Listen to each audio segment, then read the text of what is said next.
सागर जी महाराज की जय। मम दीक्षा गुरु शिक्षा गुरु श्री विभव सागर जी महाराज की जय।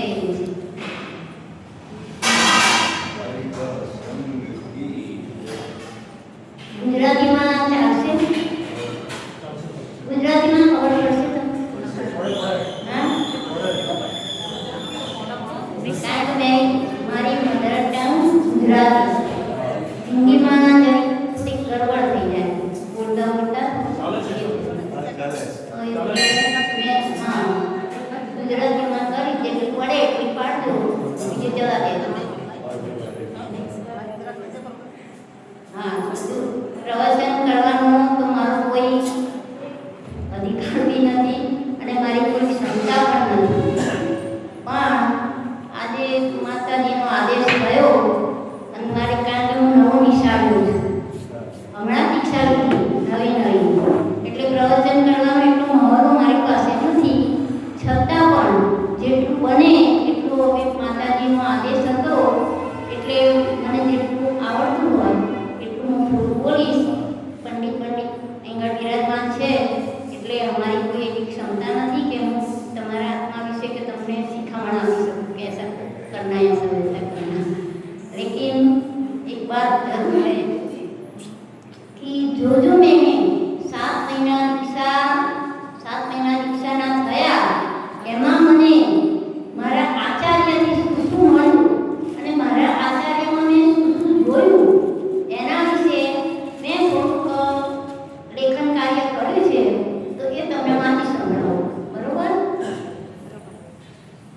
કયા શબ્દોથી સમર્પિત કરું મારા મનના ઉદ્ગારો શ્રી ગુરુદેવાચાર્ય વિરાટ સાગરની અસીમ અનુકૃપાથી એક મહા અનમોલ રત્ન આધ્યાત્મ માર્ગ ચારિત્રનું મહાન સ્તોત્ર વાત્સલ્યની પરાકાષ્ઠા સમ્યક જ્ઞાનના સૂજન પામેલા આધ્યાત્મ યોગી સાથે સાથે સારસ્વત કવિની ઉપમાથી સન્માનિત મુનિ મહારાજ તો ખરા, પણ એક મહાન વિદ્વતાની મૂર્તિ કે જેણે મારા અંતિમ મરણ સમાધિ તેરે દર પર હો.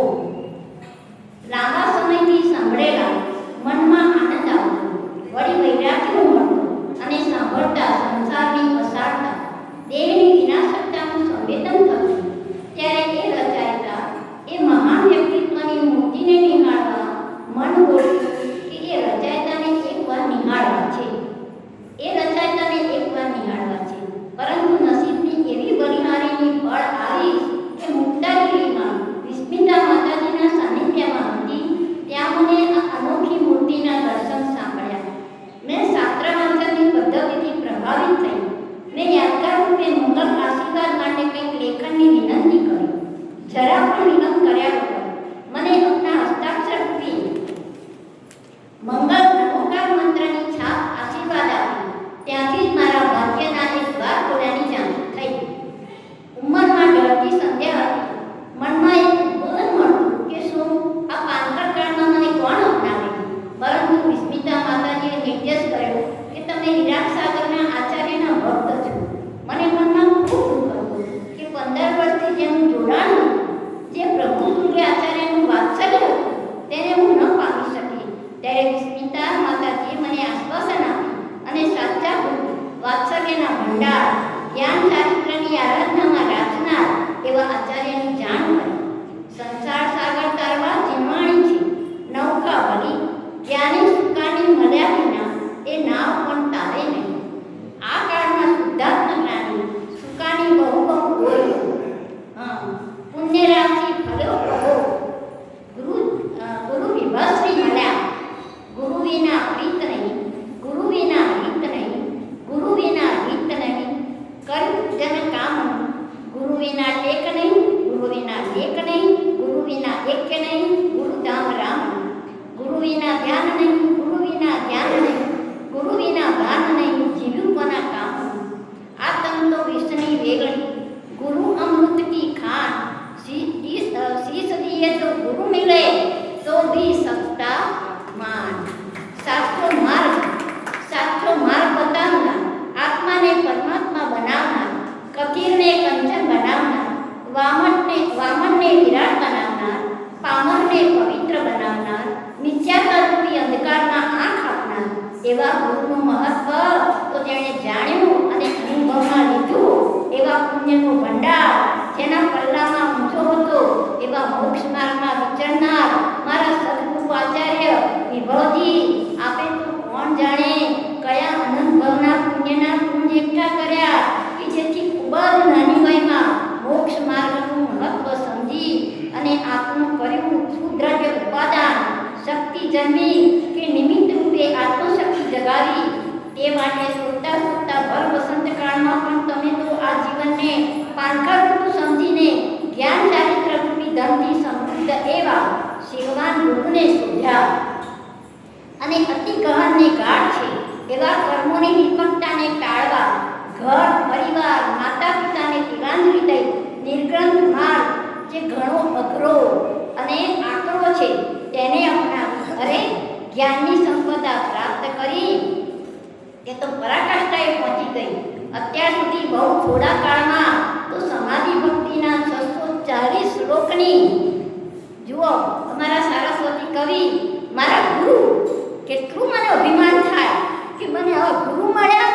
ઘણી વખત તો મને એવું થઈ જાય કે આંખમાંથી આંસુ નીકળી જાય હર્ષના કે આ ઉંમરે મને આવા ગુરુ સાંભળી ગયા તો મારી સારી જિંદગીનું કલ્યાણ.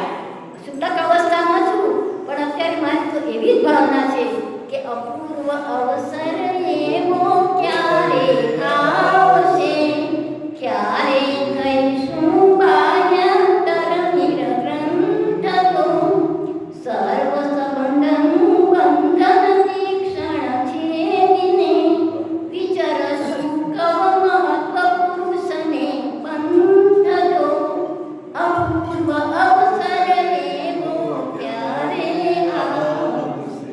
કાંઈ આટલે સુધી તો આવીશું. શુક્લક અવસ્થા તો ધારણ કરી સ્ત્રી પર્યાયમાંથી તો થોડી થોડી તો મુક્ત થઈશ અને આગળ જઈ અને લાસ્ટ ટાઈમે અભી ઉંમર થઈ ગઈ છે એટલે શુક્લિક અવસ્થામાં રહેવું પડશે. પછી છેલ્લા ટાઈમે જો મારા કર્મ તેજ હશે જેમ અત્યારે તેજ બન્યા એમ તેજ થશે તો આરિકા લઈ અને મારા આત્માનું કલ્યાણ કરી સમાધિ સર્વેજ્ઞાપૂર્વક સમાધિ કરી અને હું મારા જીવનને કલ્યાણ કરી અને સાર્થક કરી દઈશ. હા, જો મારાથી કઈ કઈ રચના કરી 660 શ્લોકની રચના કરી તેમાં પ્રવચન સાહિત્ય જેમાં 27-28 શાસ્ત્ર જેવા કે સમાધિ શાસ્ત્ર, તરુણ શ્રદ્ધાંજલિ, હૃદય પરિવર્તન, સુનહરા અવસર, ઘર કો સ્વર્ગ કેસે બનાય વગેરે અનોખી વાતોનો સંગ્રહ કર્યો. ત્યારબાદ પ્રવચનના સાહિત્ય, અમૃત અક્ષર, વચન સિદ્ધિ વગેરેનું સૃજન કર્યું.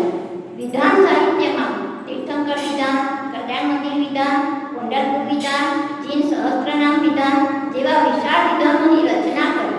શ્રાવકોના અનંત ભવના કર્મનાશનો કિમ્યો દર્શાવ્યો. 28 ક્રમાંક સાહિત્ય જેવા કે ભક્તિશાસ્ત્ર, અમૃત ગીતા, સંસ્કૃતિ સરિતા, વિશુદ્ધાષ્ટક, અધ્યાત્મ ચાલીસા જેવા મહાન, આ તો અમુક થોડા જ લખ્યા છે, બાકી એમણે તો ઘણી સૂચન રચના કરી છે.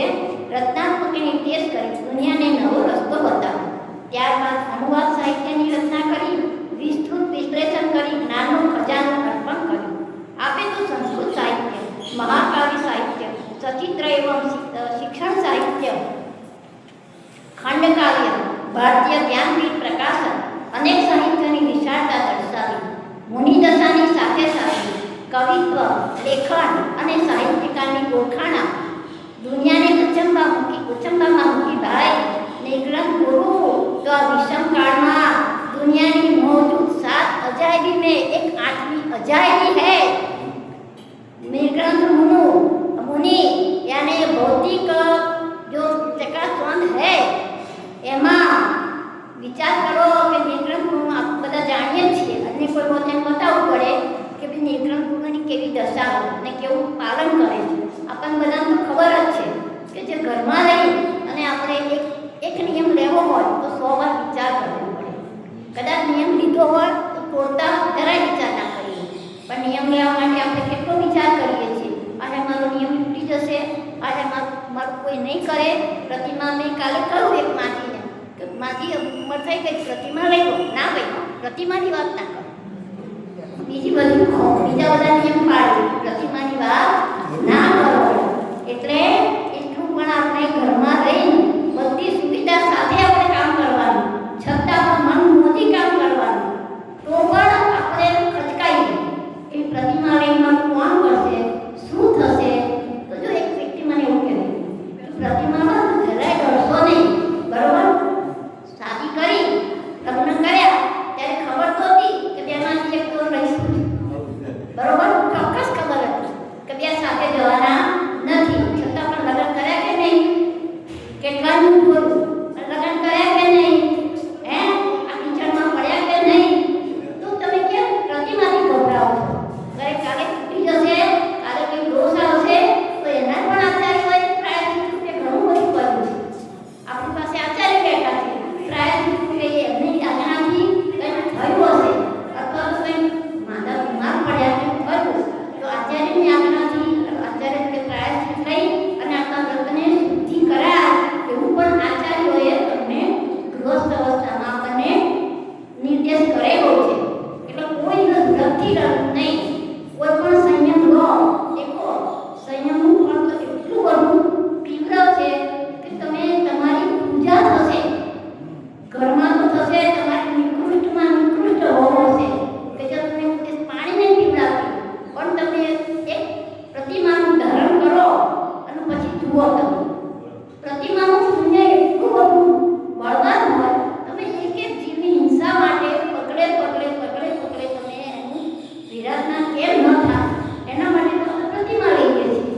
તો શું એ જીવનને આપણને નહીં જોવા મળે? ચોક્કસ મળશે.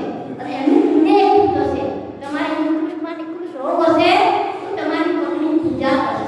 આ થોડા દિવસ તમારે સહન કરવું પડશે, પણ એ સહનશીલતાનું ફળ એટલું મોટું હશે કે તમારું જીવન તો સુધારશે, પણ તમારા પરિવારના સંસ્કારો પણ એટલા બધા તીવ્ર ઊંચા થશે કે એની ગણના નહીં.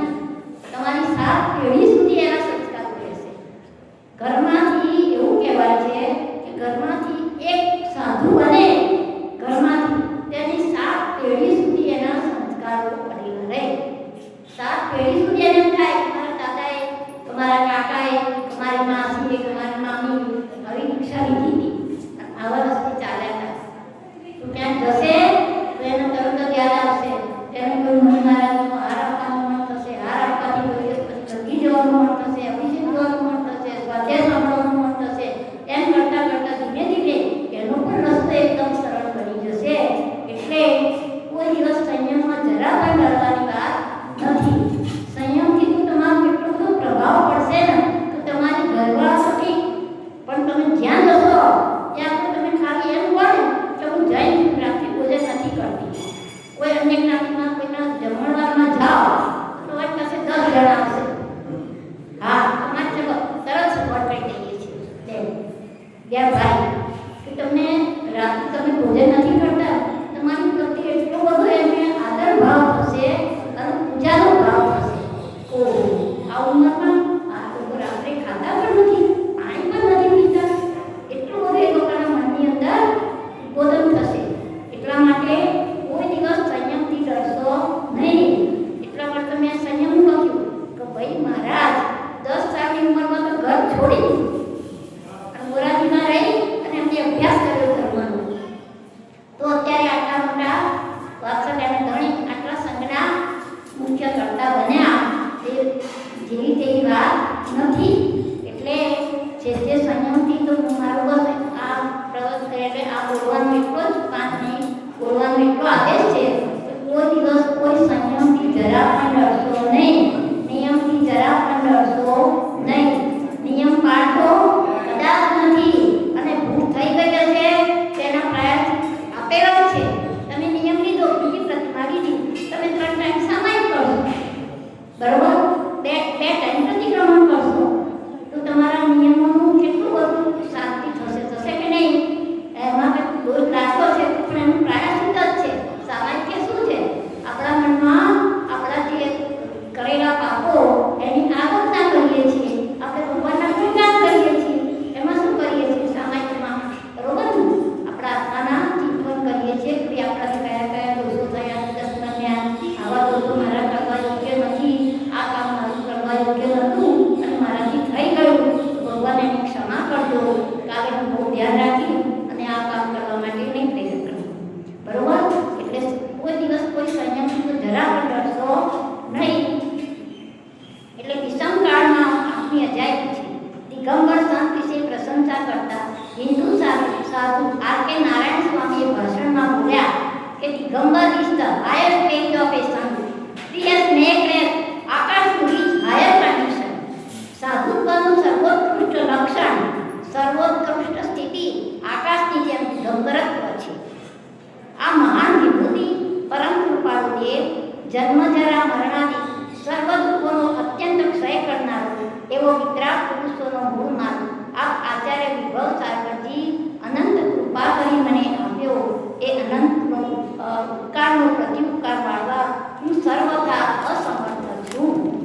તમારું હું ભવ કરીશ